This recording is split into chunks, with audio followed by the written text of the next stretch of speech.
But for now, let's speak about, the other half of North London. Spurs, they lost 1-0 to Nottingham Forest yesterday, thanks to a tidy finish from Anthony Elanga. And after the game, the Spurs gaffer Ange Postecoglou insisted he isn't feeling the pressure over his job. My motivation to do what I do is to try and create teams that win things and have success and make an impact, and that doesn't really change. I'll keep doing what I'm doing, and doesn't add any pressure, or I don't feel any extra anxiety about anything. I firmly believe that we'll get through this, and we'll come out stronger, and we'll create the team we want to be. What do you make of Ange Postecoglou? I don't think I've spoken to you for a long time about him on air.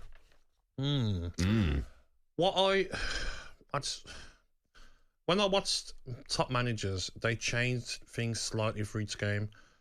Even Andrew Robertson said yesterday that Slot. Andy Robertson, fullback. Yeah. He says that Slot will change tactics slightly for each game to each player. We played Man City. We changed our tactics slightly. Second half, Kamara doubled up on Jack Grealish with Matty Cash to help.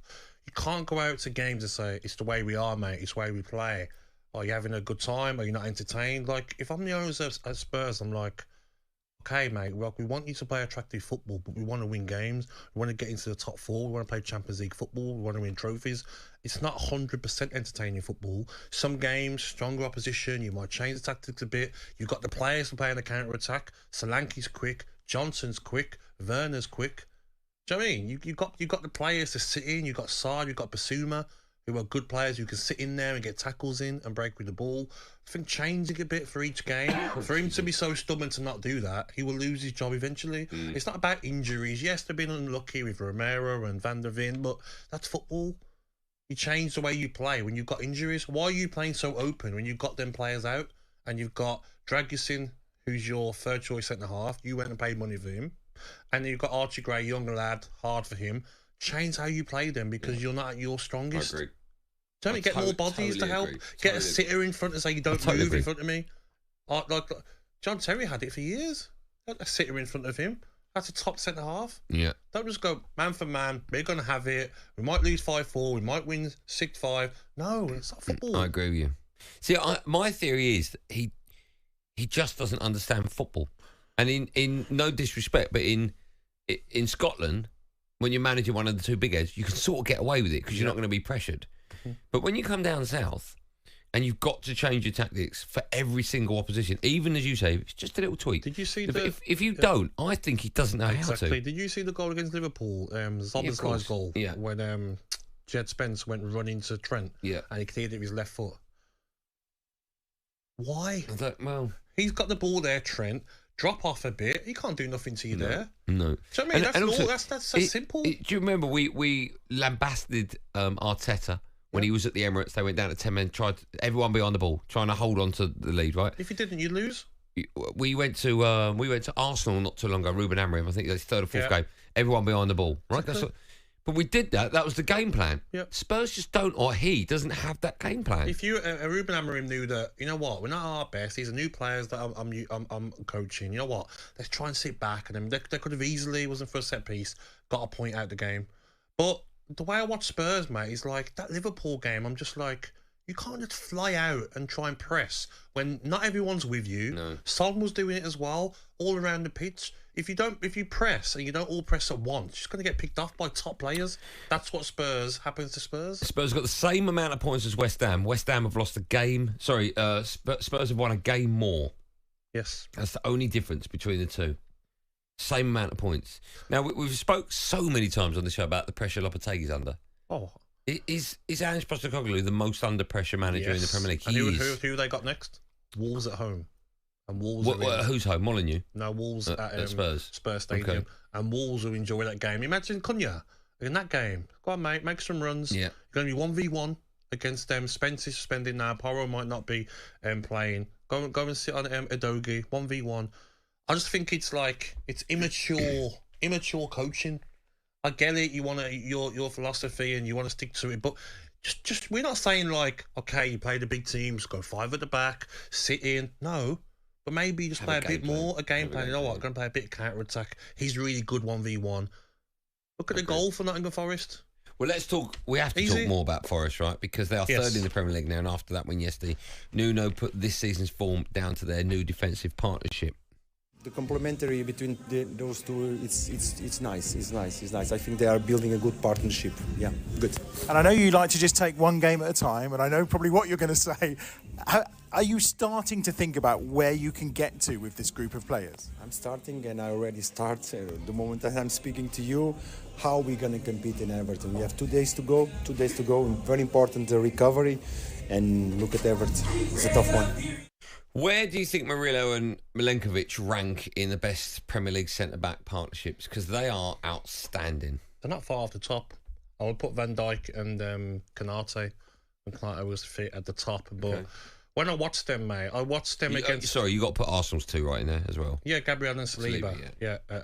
Well, not all this season, but... No, but they're pretty time very good. Yeah. But these two, mate, I watched the game because I was watching all the games yesterday.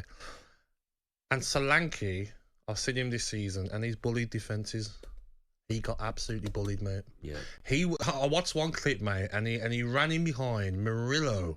I've never seen thighs as big.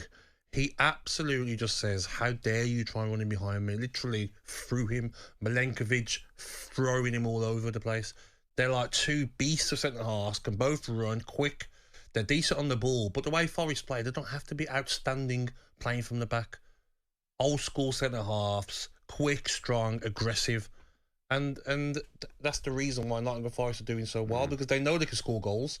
When you've got wingers of Elanga, Hudson-Odoi, left Chelsea. Elanga wasn't good enough apparently for Manchester United, by the way, and he's in outstanding form. Yeah. So Chris Wood scoring goals. They've got a decent bench as well. They've got Anderson that Newcastle had to sell. They've got Morgan Gibbs-White. Both of them players get forward. Yates sits as well in front of the two centre halves. They've got Anya right back. He's scoring goals as well. Moreno from Aston Villa. He's on the bench now because Nico Williams is playing left back. They've got a good team of players, solid. There's no reason why they can't keep this up. When I came back from the break, I gave the answer to that question about the last time they were in the top 4 after this amount of games. Who was their captain? It was Des Walker. Yes. That season they finished 6th. Okay. Where do you think they'll finish? They're currently 3rd. They are on 34 points. Above them, Chelsea on 35. Then, of course, Liverpool on 42. Matt, I see Liverpool winning the league. I see Chelsea and Arsenal in 3rd. Then I do think Man City will get top 4. And then after that, I think it's hard to call, mate. I think after the top 4, Man City might not. But then 5th, 6th, 7th, there's no reason why Newcastle can't get it. There's no reason why Villa can't get it. There's no reason why Forest can't get it. Look at Fulham. What's nuts is currently outside the top 8. Outside. Exactly. Of Villa, Spurs, and Manchester United. Exactly. Well, we're by goal difference. We'd be top yeah, but you're still outside it. Yeah, but goal difference. Yeah, but if the season ended now, you'd be outside it. And we've got to play St. Austin. Score more goals is my advice to you. And anyway, Fulham going to Chelsea, winning 2-1. Do you know what I mean, mate? Bournemouth are a good team. Brentford are a good team. A couple of bad results. The Premier League's got so harder now that these teams, the Bournemouths, the Forest, they're not scared of playing these so-called top 4 teams. So I'm saying if you're Forest, you're saying, stick to the way we're playing. Hopefully you're going to get no big injuries. Why can't they finish in the top 7? Certainly can. We need halfway.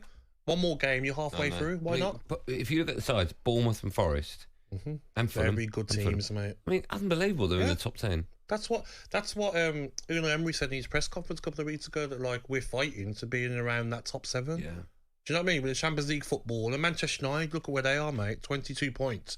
They've got a hell of a battle to get in the top 7. I said this to you earlier on. I've had a bet with Benty, right? We have it every year. Top 8 I've got. Yep. I don't think we'll do it now. It's the first time I thought that. But do you think as well, we talk about Manchester United and these players are Manchester United players. These Manchester United should be here, should be that. I just think football's changed now, and all these teams we're talking about, Forest, Bournemouth, even Brighton at times, Fulham, Villa, they're not going to be thinking, oh, you know, sooner or later Manchester United will sort it out and then it'll all be back to normal, the top 4. No, these teams are like, no, season after season, we're going to keep fighting to be in the top 7. West Ham eventually will think that they should be in the top 7. I also think that the difference in managers now is so small. Yep. You look at Iriola, Andoni, is it? Andoni. What's his name? At Bournemouth, right? What he's done for that club. Exactly. And he ain't a big name, or he wasn't before he got here. But now, if you're a club like Bournemouth and you can attract a manager like that, everyone's got a chance. Exactly. And Bournemouth aren't just looking to be like, oh, can we stay up this season?